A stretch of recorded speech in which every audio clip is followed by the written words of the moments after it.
Shalom sahabat muda Hope Channel Indonesia di mana saja Anda berada. Kita bertemu kembali dalam program Diskusi Sekolah Sabat. Sebuah diskusi pembelajaran Alkitab yang triwulan kedua tahun 2019 ini membahas mengenai masa-masa keluarga, dan kita saat ini sudah masuk di pelajaran keempat dengan judul Ketika Seorang Diri. Di studio seperti biasa sudah hadir sahabat-sahabat yang akan menemani kita berdiskusi, dan nanti mereka akan memperkenalkan diri, nama, dari mana, dan pertanyaan hari ini adalah kalau lagi sendirian enaknya ngapain? Silakan. Baik, Shalom. Kembali bersama saya Pendeta Heski dari Prisma, Jemaat Prisma. Kalau lagi sendiri enaknya ngapain? Mungkin saat-saat terbaik untuk merencanakan sesuatu.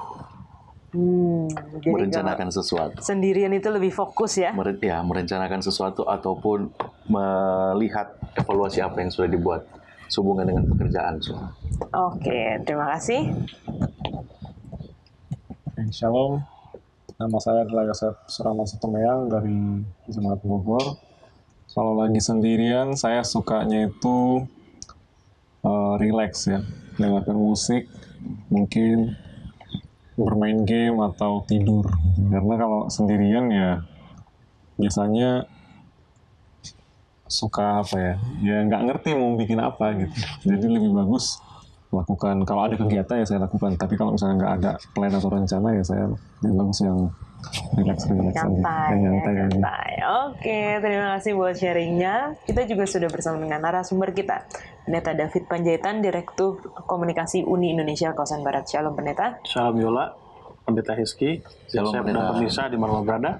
Kalau Pendeta lagi sendirian, enaknya Makan yang hangat-hangat, Karena minum yang hangat, Kayak Indomie ya, namanya ya.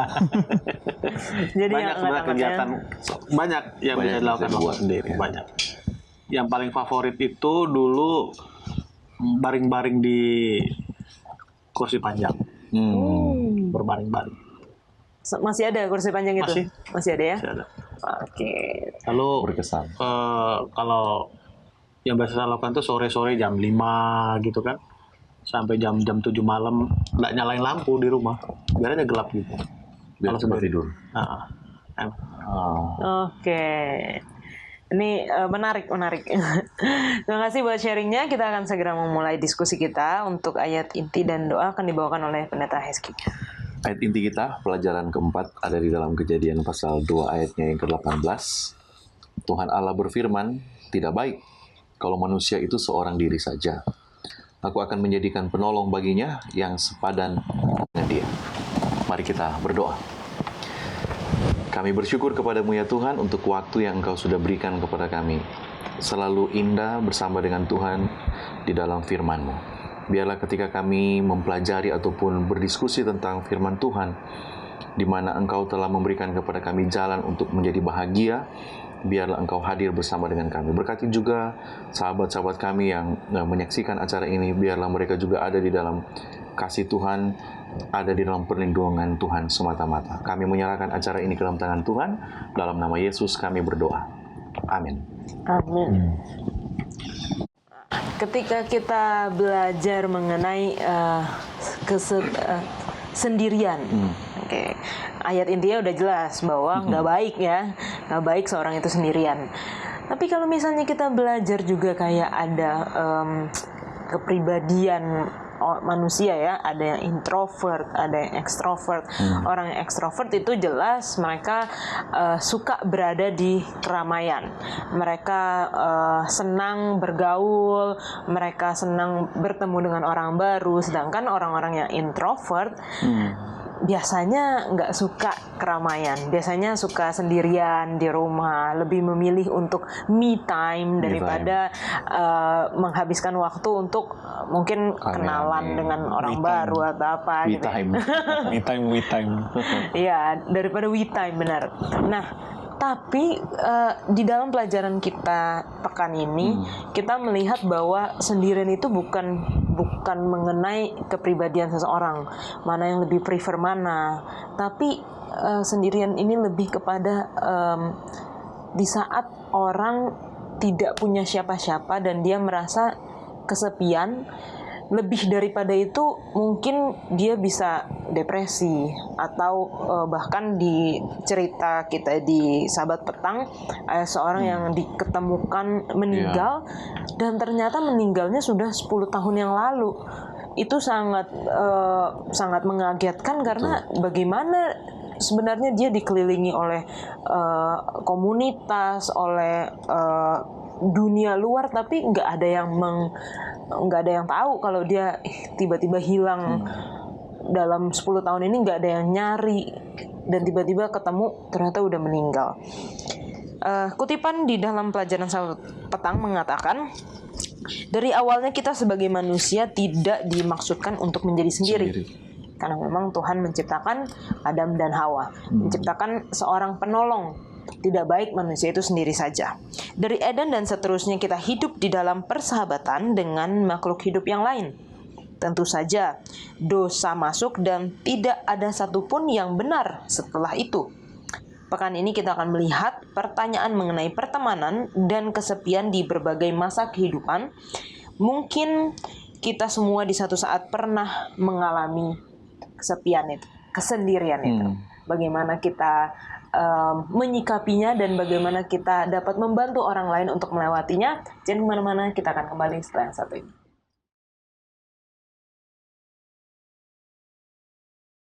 Kita masuk di pelajaran hari Minggu, silakan Pendeta Hezki. Baik, terima kasih Yola dan rekan-rekan. Pelajaran hari Minggu, persahabatan tanggal 21 April. Ayatnya yang sangat menarik bagi saya secara pribadi. Saya ingin baca ayat ini di dalam Pengkhotbah pasal 4 ayatnya yang ke-9 sampai 12. Kita mungkin karena semua ringkasan dari pelajaran hari Minggu ini bagi saya ada di dalam ayat-ayat ini. Berdua lebih baik daripada seorang diri, karena mereka menerima upah yang baik dalam jerih payah mereka. Karena kalau mereka jatuh, yang seorang mengangkat temannya. Tetapi wahai orang yang jatuh, yang tidak mempunyai orang lain untuk mengangkatnya.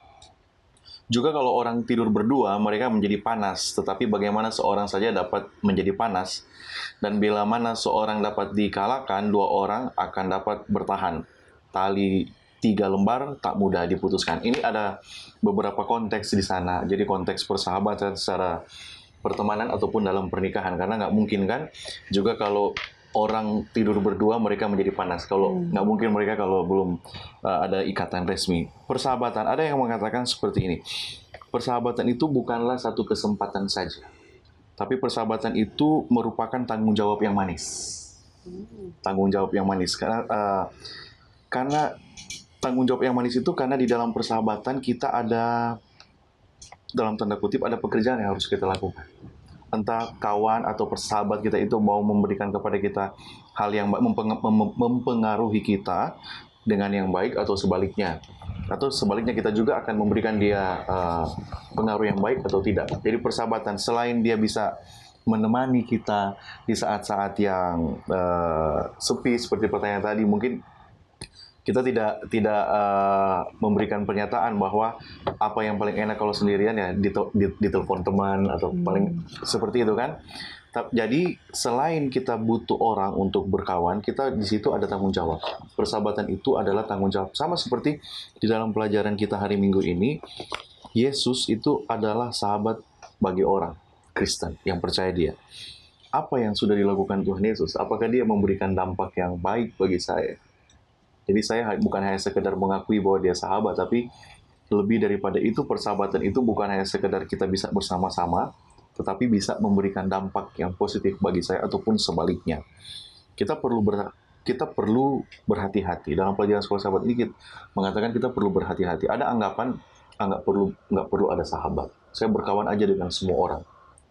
Tentu pasti tidak akan sendirian kok. Beda kita ada dalam lingkungan yang ramai dengan orang yang kita ada spesial, kita punya ikatan inner circle. Inner circle kita beda-beda. Di dalam hubungan Tuhan Yesus dengan murid-muridnya saja kan ada banyak. Bukan Yesus itu membeda-bedakan. Tentu ada pelajaran rohani. Kenapa dia hanya selalu memanggil Yakobus, Petrus, Yohanes dalam peristiwa-peristiwa penting. Kalau kita lihat Injil, tiga murid Yesus ini hadir saat Yesus dimuliakan di bukit. hanya mereka bertiga yang lebih dekat dengan Yesus waktu Yesus di Taman Getsemani berdoa, yang mana kepada mereka Yesus katakan, hatiku seperti mau mati rasanya. Waktu dia membangkitkan juga seorang anak perempuan, hanya 3 orang ini juga yang dia bawa. Dia tidak manggil 12 yang lain. Tentu ada pelajaran rohani di sana. Tapi bagi konteks dalam pelajaran sekolah sahabat ini, pelajaran hari Minggu, ada persoalan yang akan terjadi manakala kita tidak ada orang yang memiliki ikatan emosional yang begitu dekat. Di luar dia pacar atau teman atau suami atau istri kita perlu. Karena kadang-kadang saya secara pribadi, kadang-kadang saya bisa lebih terbuka kepada sahabat saya dibanding istri atau suami misalnya. Ada orang yang seperti itu, dia bisa lebih terbuka kepada rekan pendetanya dibanding kepada istrinya. Persahabatan, mungkin itu ada kaidah-kaidah yang perlu dijaga tentunya di situ. Tapi dalam konteks ini, ingatkan pelajaran yang hari Sabat petang, ada orang sudah 10 tahun meninggal, nggak ada yang ketahui. Selain situ juga ada peran kita kan sebagai gereja. Ini yang saya mau katakan di dalam pelajaran sekolah Sabat hari Minggu, persahabatan bukan sekedar kesempatan, tetapi itu adalah tanggung jawab. Yesus mau bersahabat dengan kita karena dia ada tanggung jawab yang dia emban. Kita mau bersahabat dengan Tuhan Yesus karena ada tanggung jawab yang kita emban. Mau jadi serupa dengan dia. Mungkin seperti itu. Terima kasih Pendeta Hezki. Ada tambahan Pendeta David? No one man in island ya. Nggak ada orang bisa hidup sendiri di satu pulau. Betul. Kalau orang Medan modal pergaulan laik katanya. Ingat Modal pergaulan. Masih ingat di Medan dulu Joseph? Ingat. Kalau ada truk gitu kan di belakang modal pergaulan. Dan salah satu kunci keberhasilan adalah relationship. Relasi. Banyak orang pinter, smart di sekolahnya, dia berprestasi secara akademis, tapi secara sosial dia kurang berprestasi. Kalau nggak salah ada yang IQ, terus apa EQ, SQ.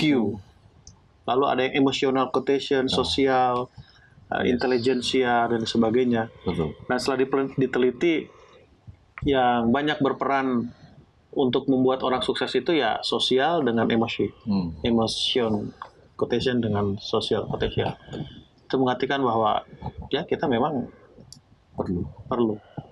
Secara dasar menurut sebuah buku, saya lupa apa namanya itu, kebutuhan dasar seorang manusia itu adalah dihormati, dan kebutuhan dasar seorang manusia itu adalah dicintai, merasa dicintai, dan dia mencintai orang lain. Itulah hakikatnya Manusia hidup.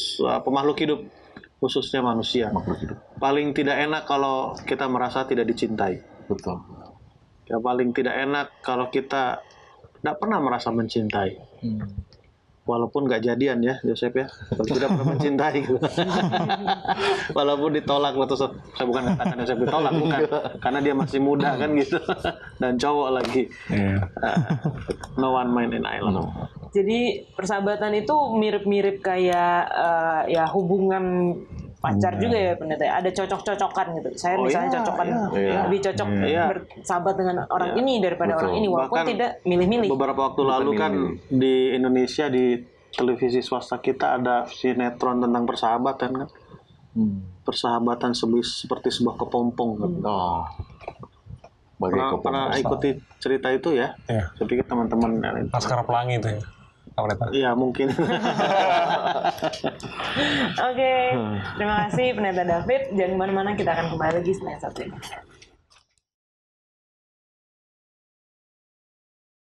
Kita lanjutkan lagi pada pelajaran hari Senin. Silahkan, Yosef. Baik. Pelajaran kita pada hari Senin, subjudulnya adalah kehidupan tidak menikah. Dari judulnya aja udah nggak enak banget ini ya bahasnya ya. Kehidupan tidak menikah itu gimana sih dan karena apa? Tentu itu menjadi pertanyaan besar kepada kita. Dan saya memberikan tanggapan saya mengenai pembelajaran kita ini, tentunya dari sekolah sahabat kita, bahwa ini bukanlah rencana mula-mula Tuhan sehingga kita tidak menikah. Jadi rencana awalnya yang ditetapkan oleh Tuhan adalah semuanya teratur, kan begitu.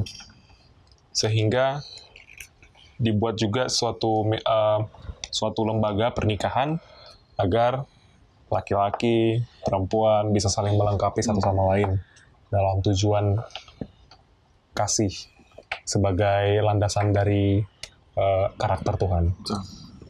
Namun kenapa ya seiring merosotnya kehidupan kita manusia kan udah jauh nih kita dari pola yang sudah Tuhan tetapkan di awal. Jadi udah jauh banget dari rencananya awal. Tentu itulah yang mendasari kenapa ada juga kehidupan yang menyebabkan sehingga beberapa orang tidak bisa menikah. Sebagai contoh, ini di luar dari pelajaran kita ya. Ada orang yang mungkin cacat secara fisik. Ya, kita manusia pastilah melihat fisik juga kan sebagai satu pertimbangan untuk menikah. Ya kalau misalnya fisiknya tidak memadai, ya tidak mungkinlah dia untuk menikah. Jadi ada banyak lah alasan untuk itu. Namun pada pelajaran sekolah sahabat kita, 1 Korintus 7 ayat 25-34 ini merupakan penjabaran yang diberikan oleh Rasul Paulus, alasan-alasan apabila orang memilih kehidupannya itu tidak menikah. Jadi kesimpulannya di sini saya berikan singkat saja, kesimpulannya orang tidak menikah boleh apabila dia ingin fokus pelayanan kepada Tuhan. Tentu harus dengan situasi kondisi yang mendukung dia untuk tidak menikah.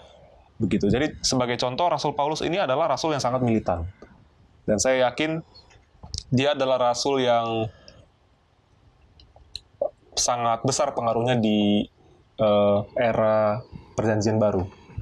Nah, kalau saya melihat apabila Rasul Paulus menikah, ini pandangan saya saja ya. Apabila dia menikah, ya mungkin tidak akan seperti ini efek yang dia timbulkan untuk gereja, untuk dunia Kristen. Mungkin efeknya akan menurun atau ya dia akan terganggu. Latar belakangnya sebagai pembunuh, pembantai juga akan menghalangi dia dalam bidang-bidang yang lain. Artinya banyaklah hal-hal yang tidak mendukung dia sehingga dia memilih untuk tidak menikah dalam kerasulannya. Ada beberapa contoh dalam Alkitab dikatakan di sini Tuhan berkata kepada Yeremia, Tuhan perintahkan untuk tidak menikah karena memang kondisi dan situasi pada saat itu tidak mendukung untuk pernikahan yang ideal.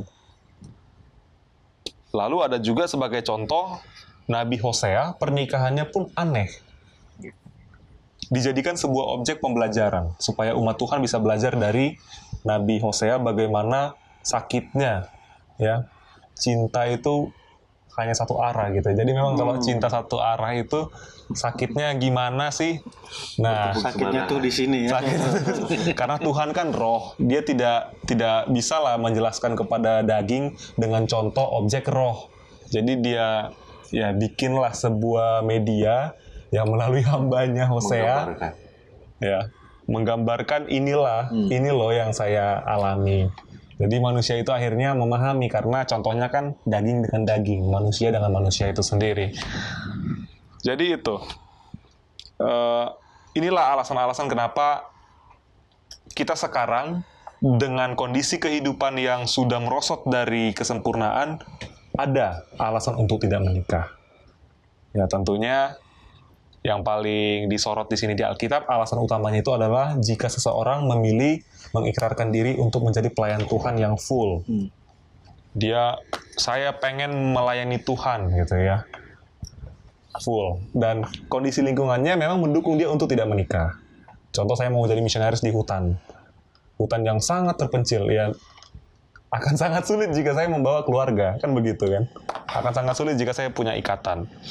Itu mungkin dari saya, tambahan dari Pak Pendeta. Ini jadi seperti paham adalah salah satu yang saya kenal, paham orang yang bilang, ini orang tua, kamu anak-anak muda nggak usah lah mikir nikah, kamu yang sudah menikah nggak usah lah mikir punya anak.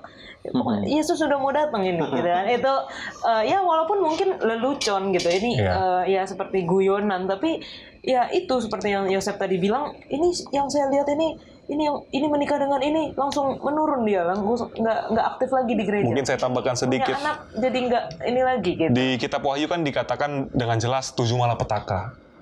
Ya pada saat itu terjadi ya benar yang dikatakan oleh Guyunan tadi itu.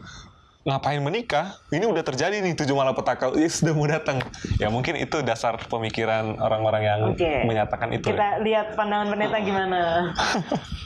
Kan sudah dibilang pelajaran sahabat kita, ada beberapa tokoh di Alkitab tidak menikah oleh karena konteks situasi saat itu. Ya kalau memang lagi penganiayaan ya jangan berpikir ke situ gitu loh. Betul. Tapi kalau dalam keadaan kondisi sekarang, harga gedung masih murah, buru-buru, masih bisa kredit ya. Orang Batak Sinamot masih terjangkau, harga kerbau masih bisa dibeli. Kok kita ambil posisi penganiayaan gitu loh kan? Jadi tetap menurut saya sekarang dalam konteks aman ya, dalam konteks suasana aman, alangkah lebih baiknya menikah, punya anak. Kenapa? Dengan situasi keluarga itu, interaksi antara suami, istri, orang tua, anak dengan orang tua, kita bisa lebih merasakan secara mendalam apa arti relationship itu. Karena di sisi lain, di banyak sisi, bukan sisi lain, dari banyak sisi, Alkitab mengatakan bahwa hubungan kita dengan Tuhan itu seperti orang tua dengan anak. Seperti suami dan istri. Seperti sahabat. Mungkin nanti dilanjutkan Jola, karena bimbing sudah. Oke, terima kasih pendeta. Penasaran lanjutannya? Jangan kemana-mana.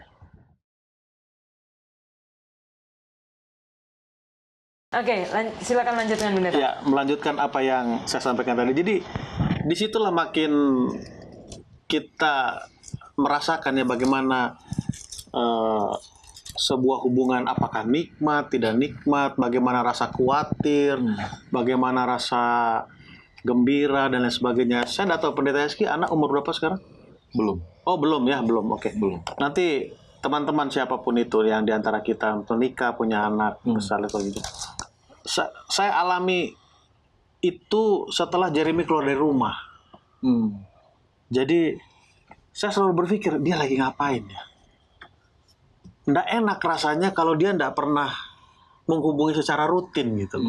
Apalagi pernah saya telepon, Jer, aduh tunggu di lagi sibuk. Langsung saya berpikir, aduh mungkin Tuhan pun sama saya gitu loh. Waktu dia tanya, selamat pagi David, oh tunggu Tuhan lagi sibuk. Iya. Sibuk ngapain? Belajar firman Tuhan. Nah bayangkan, Tuhan yang bertanya, mau ketemu kita, tapi kita lagi sibuk belajar firman Tuhan. Kan menarik ini. Kenapa saya dengar? Karena anak kita bilang, nah, aduh lagi sibuk belajar. Padahal kita memberangkatkan dia untuk belajar kan. Betul. Iya.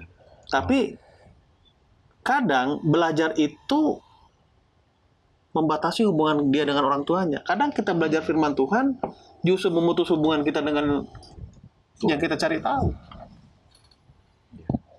Ya itu saya jadi alangkah lebih baiknya kalau memang ada kesempatan untuk menikah. Tapi kalau konteks situasinya saat itu tidak memungkinkan seperti Jeremia, seperti tokoh-tokoh yang lain, Hosea dan sebagainya, ya. Karena ada yang menarik di sini di kalimat berikut. Dalam setiap contoh ini status pernikahan tidaklah menjadi masalah, nggak jadi masalah itu. Dalam contoh ini. Yang penting integritas, ketaatan, dan kesanggupan. Itu yang paling penting. Jadi statusnya itu ya ada waktu tertentu nggak terlalu perlu diperhatikan, tapi bagaimana integritas dia. Makanya dikatakan kalau tidak sanggup tidak menikahlah. Menikahlah. Jangan seperti yang dikatakan oleh orang Farisi Saduki itu kan, mereka menuduh orang-orang Roma, tentara-tentara Roma itu melakukan tindakan yang tidak baik lah selama mereka ditugaskan untuk menjadi penjaga di Yerusalem kan. Lihat mereka tuh pergi ke tempat rumah-rumah yang tidak benar itu. Lalu Yesus katakan berzina itu kan bukan hanya dilakukan di otak juga sudah dilakukan. Itu artinya kan orang-orang Yahudi ini ngomentari tapi sebenarnya mereka pengen juga gitu loh. Karena malu aja, nggak ada kesempatan aja mereka melakukan hal yang sama. Makanya Rasul Paulus katakan, kalau memang kamu sanggup tidak menikah, oke jalankan. Tapi jangan gara-gara tidak menikah kamu jadi terbakar. Betul. Kan gitu. Lebih berdosa. Lebih berdosa lagi, lebih bagus menikah. Oke, terima kasih pendeta. Kita masuk di pelajaran hari Selasa dengan judul Ketika Pernikahan Berakhir. Ini yang pasti ya sedih banget gitu ya. Namun saya merasakan bahwa ini ada pergeseran dengan waktu dan dengan moralitas. Kenapa saya katakan seperti itu? Karena saya ingat waktu saya masih kecil, sepertinya angka perceraian itu sangat sedikit. Dan orang tuh tabu kalau sampai dia bercerai gitu ya. Kalau ada bercerai itu tabu gitu. Nah, makin kesini beranjak remaja, wah kayaknya di kalangan orang Kristen masih tabu, tapi di kalangan artis-artis, contohnya itu biasa aja gitu bagi mereka ya, biasa aja bercerai, berpisah gitu. Dan makin berjalannya waktu sampai saat ini, saya melihat bahkan orang-orang Kristen pun sudah dengan mudahnya untuk mengatakan, yaudah kita pisah, yaudah kita cerai gitu. Padahal jelas pada saat pernikahan mereka mengikat satu janji yang suci. Jelas ketika dinikahkan oleh pendeta katakan apa yang sudah disatukan Allah jangan diceraikan oleh manusia. Tapi di dalam kehidupan ya inilah salah satu kejadian atau perubahan tidak terduga, tidak diinginkan yang terjadi kepada mungkin ada sahabat-sahabat yang ada di sekitar kita juga. Dan di sini dikatakan gereja sebagai agen penebusan Kristus harus melayani anggota-anggotanya dalam semua kebutuhan mereka dan memelihara setiap orang agar semua boleh bertumbuh ke dalam suatu pengalaman Kristen yang dewasa. Jadi orang-orang yang seperti ini pun tidak boleh diabaikan oleh gereja. Karena kita nggak pernah tahu apa yang sedang mereka hadapi, apa yang mereka sedang rasakan. Kadang-kadang saya merasa juga perceraian itu menimbulkan korban gitu. Jadi bagi orang yang menceraikan mungkin dia dengan mudahnya contohnya ya. Tapi di satu sisi orang yang diceraikan dia akan merasa, wah saya ini kok kayak nggak berharga, saya ditinggalkan, saya ini istilah statusnya sudah tidak baik gitu karena diceraikan. Dia merasa jadi seperti korban dan kalau tidak ada yang mendukung baik dari keluarga, teman, sahabat ataupun anggota gereja, dia akan bisa masuk ke dalam mungkin depresi dan gangguan mental lainnya. Tapi saya ada pertanyaan nih pendeta. Kalau misalnya ada anggota gereja yang mungkin sudah mau bercerai gitu, apakah posisi gereja atau posisi gembala itu berusaha untuk menyatukan kembali dengan segala, maksudnya mungkin kasus-kasus ya kan, kasus perceraian kan berbeda gitu. Apakah disatukan kembali atau memang pisah aja gitu? Ada kasus-kasus yang mungkin ya udah pisah aja. Oke. Gereja kita tidak mengenal yang namanya divorce. Kecuali kematian dan perzinahan. Kan begitu. Yang dianjurkan oleh gereja kita adalah berjauhan. For a while. Tujuannya adalah untuk saling merenung, mengoreksi diri. Nah, nanti setelah tahu mengkoreksi diri, karena di dalam sebuah pertengkaran tidak sepenuhnya satu pihak itu benar atau salah. Pasti sama-sama salah, sama-sama benar. Itu udah pasti. Jadi sebagai pendeta, gembala jemaat, dan peraturan gereja juga katakan, semua kekuatan di gereja berusaha semampu mungkin untuk kembali menyatukan mereka. Bahkan, tanda kutip, Kalau memang terjadi perzinahan, kalau itu dimaafkan oleh pasangannya, why not? Selesai, clear. Nggak jadi persoalan lagi. Ya, kalau itu dimaafkan. Iya. Tapi secara prinsip adalah kita tidak malah divorce. Kalau dianjurkan adalah berjauhan. Kalaupun berpisah dalam arti berpisah, bukan divorce beda berpisah. Berpisah itu oleh karena kematian dan perzinahan. Itu yang terjadi. Nah, saya lupa di hari apa. Oh, hari Selasa, di bawah itu. Salah satu upaya yang harus dilakukan oleh gereja untuk menghindari hal-hal yang seperti Yola tanyakan adalah itu harus dimulai dari awal. Preventif ya, benar. Preventifnya itu perlu. Mungkin nanti dilanjutkan karena waktu juga udah bling. Oke, terima kasih Pendeta. Jangan kemana-mana, kita akan lanjutkan setelah yang satu ini. Kita lanjutkan, silakan Pendeta. Kita bersyukur sebagai gereja Advent ya, ada satu materi konseling pranikah. Itu ada, kalau saya tidak salah ingat, ada 9 modul. 9 modul itu diselesaikan dalam waktu 3 bulan, bukan bulannya yang 3, memang 3 bulan dalam arti 90 hari. Bagaimana menyelesaikan konflik? Karena 2 orang bertemu, satu darah pun, artinya satu bapak satu mama, kalau udah ketemu kadang kok sering konflik gitu. Apalagi ini beda budaya kan, beda latar belakang, beda banyak lah. Betul. Artinya konflik pasti ada. Nah, yang jadi masalah adalah bagaimana menyelesaikan konflik. Kembali saya punya pengalaman kalau saya bikin konseling, yang selalu saya tanyakan adalah udah berapa lama pacaran, kedua sudah berapa sering berkelahi. Kalau dijawab belum pernah, saya katakan pulang dulu, berkelahi dulu kalian. Loh, kok pendeta mau itu? Bukan. Karena nanti setelah berumah tangga, hal ini tidak bisa dihindari. Yang perlu adalah bagaimana cara menyelesaikan masalahnya. Nah, pengalaman yang pernah saya lakukan waktu saya gembala jemaat, waktu saya masih di kepemudaan, saya selalu buat konseling pranikah di acara-acara PA. Kenapa? Karena konseling pranikah itu ada beberapa bagian. Bagiannya, satu bagian adalah bagaimana mengenal diri kita sendiri.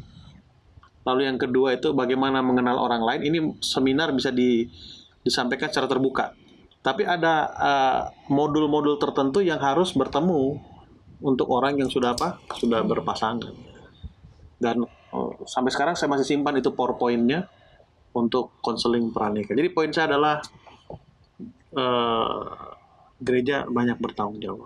Lalu yang kedua, ada satu hal yang baik di gereja kita yang saya perhatikan sudah mulai hilang. Semakin sering bertemu, semakin tumbuh pengertian.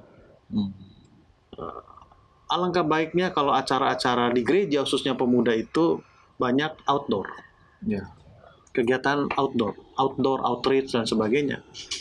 Lalu ini yang saya sudah perhatikan mulai hilang, walaupun tidak seluruh. Marching and games. Kenapa saya berpikir itu? Karena secara psikologi pada waktu kita bergandengan tangan dalam hal yang positif dan tempat yang benar, kita bisa merasakan keberadaan orang itu gimana sebenarnya. Ada kontak tertentu.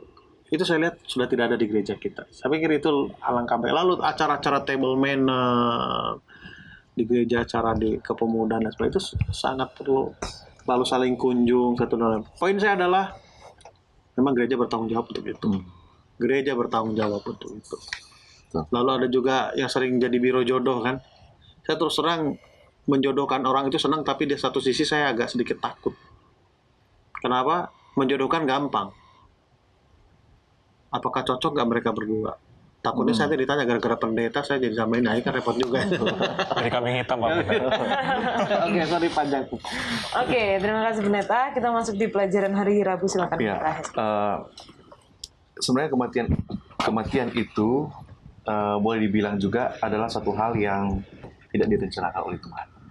Sama seperti perpisahan di dalam pernikahan itu itu sebenarnya sedang merusak satu tatanan yang kematian itu sedang merusak satu tatanan yang Tuhan buat dalam diri manusia. Dari mana itu dasarnya? Kalau di dalam Pengkhotbah pasal 3 misalnya, ayatnya yang ke-11, Ia membuat segala sesuatu indah pada waktunya, bahkan ia Tuhan memberikan kekekalan dalam hati mereka. Kalau kata memberikan di sini kurang kuat. Misalnya bukan ini saya kasih ke Yola bisa menolak. Tetapi kalau dilihat lebih jauh, kata diberikan itu adalah He has also set eternity. Jadi keinginan untuk hidup kekal itu sudah diset. Sama seperti alarm, kita set bangun jam 4, dia akan berbunyi jam 4. Keinginan untuk hidup kekal itu juga seperti itu. Jadi kalau kita semua ingin hidup kekal, itu normal. Karena Tuhan ciptakan manusia itu untuk kekekalan. Karena di sini diletakkan, ditempatkan, sudah diatur bahwa keinginan hidup kekal itu ada dalam diri manusia. Tetapi dalam pelajaran sekolah sahabat kita ini kan kita tahu ada kematian. Kematian itu sebenarnya membuat bukan hanya orang yang mati tentunya sudah tidak tahu apa-apa, tetapi orang yang hidup itu jadi setengah mati. Bukan setengah mati dalam hal hidupnya susah, atau setengah mati kayak gini. Kita hidup ini atas indera. Ada beberapa, ada panca indera kan. Setengah mati dalam artian kalau orang tua kita meninggal, misalnya mati, ada yang kurang, kita tidak bisa memegang lagi misalnya. Jadi indera perasa kita kurang, mati. Ada pengecap. Kita berkata-kata selama ini kita memanggil orang tua kita, tapi kalau dia sudah meninggal, sudah tidak ada lagi yang kita sebut-sebut misalnya. Jadi sudah tidak ada lagi yang kita panggil-panggil. Jadi mati setengah. Nah, bagaimana kita inilah yang membuat munculnya kesepian. Jadi akibat dari kematian, dosa merusak, kematian itu merusak tatanan hidup kekal yang ada dalam pikiran manusia yang Tuhan ciptakan. Itu diakibatkan oleh karena dosa. Kematian ini mengakibatkan manusia yang hidup sekarang jadi setengah mati. Saya misalnya tidak bisa lagi memanggil-manggil atau memeluk-meluk oma saya, otomatis saya setengah mati, indera perasa saya tidak bisa lagi merasakan itu. Nah, akhirnya muncul apa yang disebut dengan kesepian. Kesepian ini bisa membuat kita produktif atau sebaliknya. Nah, ketika sendiri dalam pertanyaan ini kan pelajaran sekolah sahabat kita pada saat kita seorang diri kan, pada saat kita sendiri. Ketika seorang diri itu kadang-kadang diakibatkan oleh karena kematian.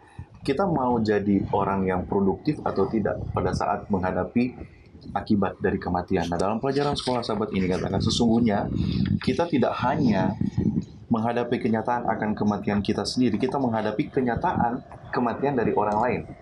Orang yang kita kasihi, orang yang paling dekat dengan kita. Karena itu, cepat atau lambat, banyak dari kita akan menghadapi satu masa, itu yang saya katakan, kesepian.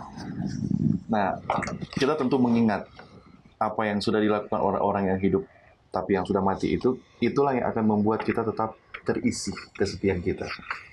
Yohanes pasal 11 kan, orang yang benar itu kalau dia sudah mati, dia tetap akan hidup. Yesus katakan, apa yang hidup? Memori-memorinya, nasihat dari oma saya, itu yang akan hidup. Mungkin supaya tidak mengalami kesepian akibat kematian, kita ingat memori-memori, nasihat-nasihat baik dari orang-orang yang sudah mendahului kita. Oke, terima kasih pendeta. Jangan kemana-mana, kita akan lanjutkan setelah yang satu.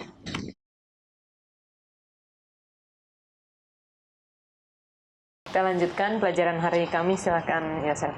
Baik, hari Kamis pelajaran kita adalah jomblo rohani. Wah, kalau kata jomblo ini pasti ya nggak asing lagi lah di telinga orang muda. Banyak bully-bulian gitu ya. Terus kayak ngeledek-ngeledekin teman yang masih sendirian. Itu, jomblo gitu. Jadi jomblo ya kita udah ngerti. Itu artinya menurut Kamus Besar Bahasa Indonesia tadi kita cari adalah orang yang sendirian dan dia usianya udah tua gitu. Udah tua tapi sendirian ya. Kasihan sekali, udah tua sendirian lagi. Nah, ini jomblo rohani, apa sih maksudnya jomblo rohani? Di sekolah sahabat kita diceritakan sebuah ilustrasi, ada seorang gadis yang bernama Natalie. Dia sudah 7 tahun menikah. Tentunya dia berasal dari non Advent awalnya. Jadi dia Kristen tapi bukan Advent. Setelah 7 tahun pernikahannya, dia diundang sama temannya. Ayo ikut pertemuan evangelistik. Ini dari gereja saya, gerejanya gereja Advent. Akhirnya Natalie tertarik dan dia pun join ke gereja Advent. Dia menyerahkan imannya kepada Yesus Kristus dan akhirnya dibaptis. Ketika dia dibaptis, suaminya tidak setuju. Suaminya bilang, kok kamu udah berubah? Ini bukan yang aku tanda tanganin waktu kita mau menikah. Jadi aku pengen kamu yang dulu. Suaminya nggak setuju lah. Bukan hanya suaminya aja, mertuanya juga nggak setuju, orang tuanya juga nggak setuju. Iman yang telah ditentukan oleh Natalie. Akhirnya, ya setiap Sabtu, setiap Sabat, dia pergi ke gereja sendirian. Suaminya nggak pernah nemenin dia. Di sini yang disebut sebagai jomblo secara rohani. Jadi Natalie adalah salah satu contoh orang yang jomblo secara rohani. Di dunia ini katanya banyak Natalie yang sama gitu, yang sama dengan Natalie. Dia jomblo, tapi jomblonya itu jomblo rohani. Menikahnya itu tidak seiman, akhirnya pergi ke gerejanya pun sendirian. Makanya dianjurkan menikahlah dengan satu iman gitu ya Pak Pendeta ya. Kalau misalnya beda iman ya akhirnya jadi jomblo rohani seperti yang dialami oleh Natalie. Nah, ini dia ya. Makanya gereja kita, gereja Advent sangat keras melarang untuk nikah beda iman.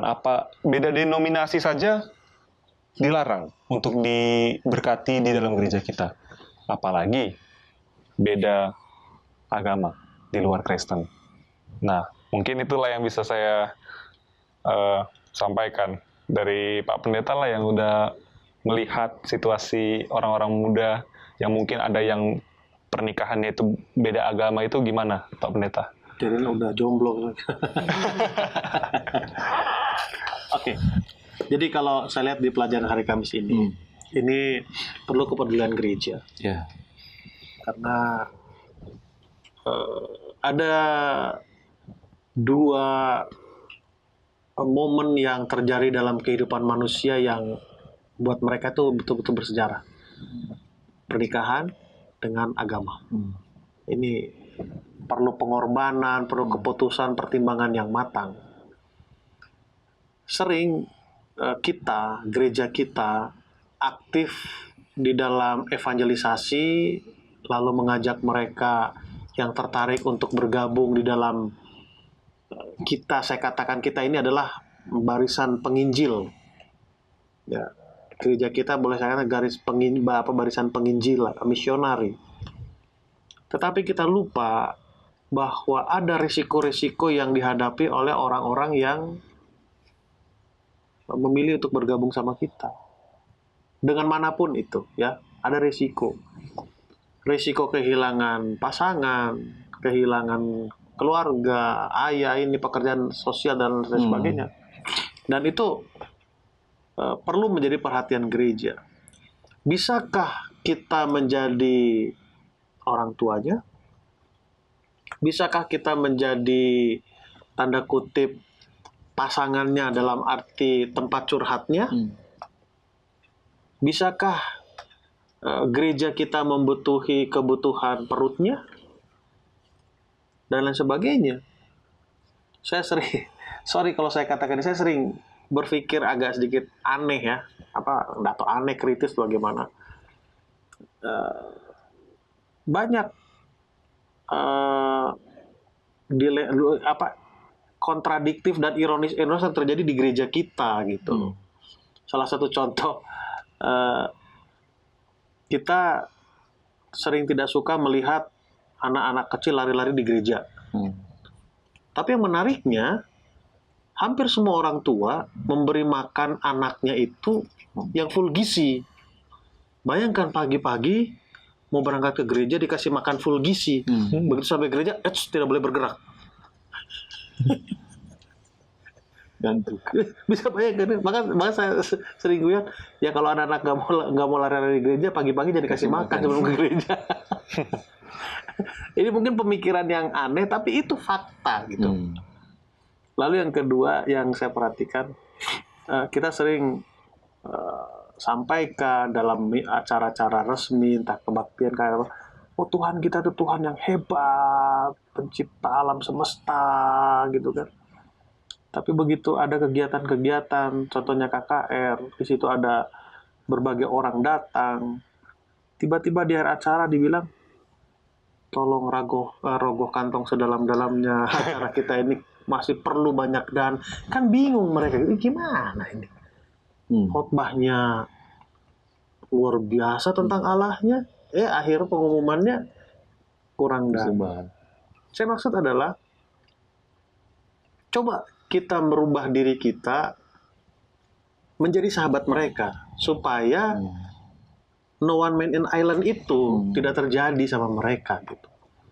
Ya, kadang kita, maaf ini karena gereja saya sendiri loh. Ya, artinya saya mau mengkoreksi diri kita. Gitu. Kita hanya ramah waktu evangelisasi aja, antar jemput, kasih konsumsi segala macam. Setelah itu ya kita sama-sama tahu lah apa yang terjadi kan. Jadi kalaupun ada jomblo-jomblo rohani di gereja kita, coba kita menjadi sahabat-sahabat mereka. Ya. Tapi itu dibutuhkan kedewasaan rohani juga untuk hal itu ya pendeta. Sedangkan mungkin kedewasaan rohani setiap orang tuh berbeda-beda di jemaat. Benar.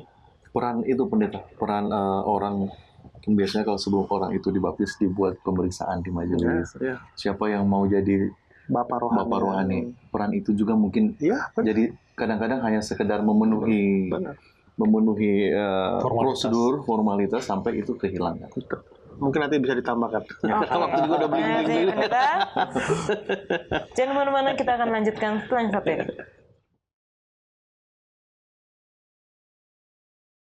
Kita lanjutkan lagi, silakan pendeta. Oke. Saya bukan melihat dari sudut negatif, tapi saya mengevaluasi lah ya keadaan gereja kita. Karena ini kan gereja saya sendiri, saya pun perlu berubah. Saya sering katakan, banyak kita menjadi penginjil-penginjil seperti petinju. Gitu. Biasa petinju kan kalau mau mengalahkan lawannya dicari dulu kelemahannya apa, kan dipelajari kan, terus oh ini kelemahannya. Kita pun sering begitu. Begitu kita mau berhadapan dengan si A, lihat backgroundnya apa, kita cari kelemahannya, puk jatuh. Ya kita menang, tapi tidak memenangkan dia. Itu satu. Lalu kedua, gereja kita sering bersikap seperti sniper gitu. Begitu seperti pentahs kita dikatakan ada orang-orang yang baru dibaptiskan, bergabung sama gereja kita. Kita bukannya menjadi contoh bagi mereka, tapi menjadi sniper gitu, ngintip-ngintip, lihat-lihat apa sih yang dia buat gitu. Begitu ada salah, majelis. Dia kan nggak ngerti gitu. Betul. Kalau kita bicara baptisan itu sama dengan lahir kembali, mari kita lihat proses perjalanan seorang manusia dari bayi sampai dewasa. Ya, dari bayi sampai dewasa. Mungkin nanti Yola alami atau istri dari pentahs alami, kami alami. Pada waktu membesarkan anak itu, maaf kata kita ajarin untuk pipis itu berkali-kali, tapi tetap aja pipis di celana. Malah kadang kita dipipisin gitu. Tapi kan bukan berarti waktu kita sudah ajarin sekian kali, sekian banyak, lalu kita dipipisin, kita nggak dibilang, kau udah berkali-kali diajarin, nggak bisa-bisa, kupecat kau dari marga Panjaitan. Kan enggak kan? Tapi terus dibina, terus sampai tiba di satu titik kita membutuhkan pertolongan anak itu. Kalau kita analogikan baptisan itu sama seperti bayi yang baru lahir, dengan kata lain seperti siklus kehidupan manusia, kita harus ikutin ini.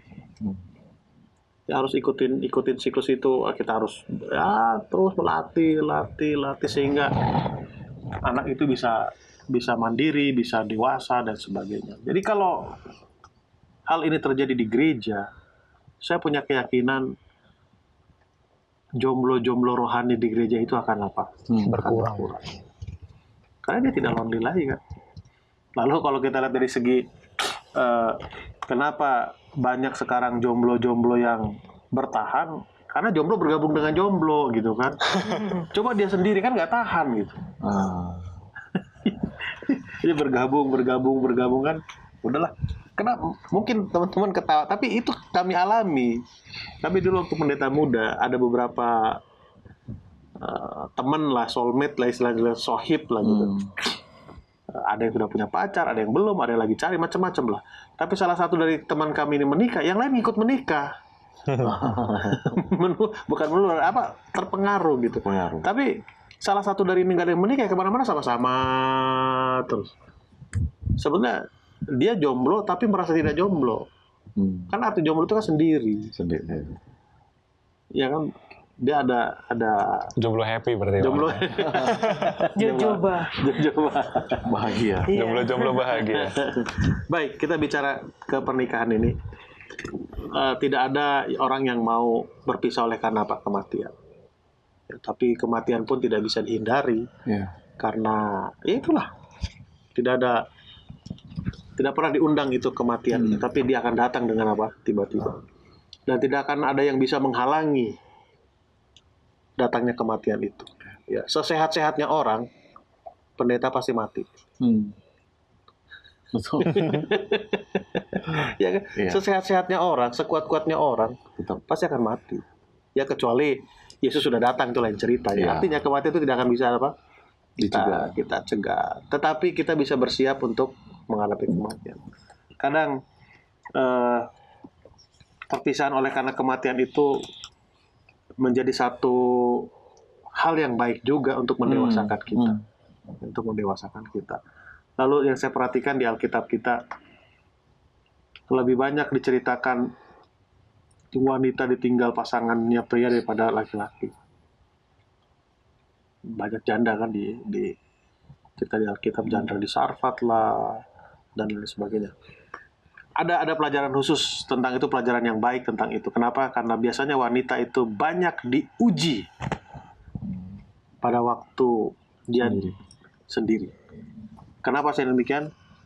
Wanita, istri yang punya suami, bekerja tetap, penghasilan tetap, begitu bulan tua hatinya resah. Padahal beberapa hari lagi dapat. Bayangkan ini dia sendiri, penghasilan tidak ada, suruh dikasih lagi. Disitulah imannya apa? Imannya diuji. Oke. Simpulan pendeta? Ya. Kesimpulan yang mau saya katakan adalah tidak ada orang bisa berdiri sendiri. Apa istilah no one man in island? Tidak ada orang bisa berdiri sendiri. Berusahalah kita menjadi sahabat yang baik buat mereka. Berusahalah kita menjadi pendengar-pendengar yang baik buat mereka. Karena yang dibutuhkan oleh sahabat adalah telinga temannya. Mendengar keluhannya, begitu diminta untuk memberikan pendapat kita kepada mereka, mari kita berikan pendapat. Oke, terima kasih Pendeta David, Yosef, dan Pendeta Hezki. Selama pelajaran pekan ini kita belajar bagaimana untuk lebih sensitif akan kebutuhan orang-orang kesepian yang berada di sekitar kita. Dan di sini gereja berperan sangat besar, maka marilah kita menjadi orang-orang yang dewasa rohani untuk membantu orang-orang yang jomblo rohani. Kita akan bertemu di episode selanjutnya. Tuhan Yesus memberkati.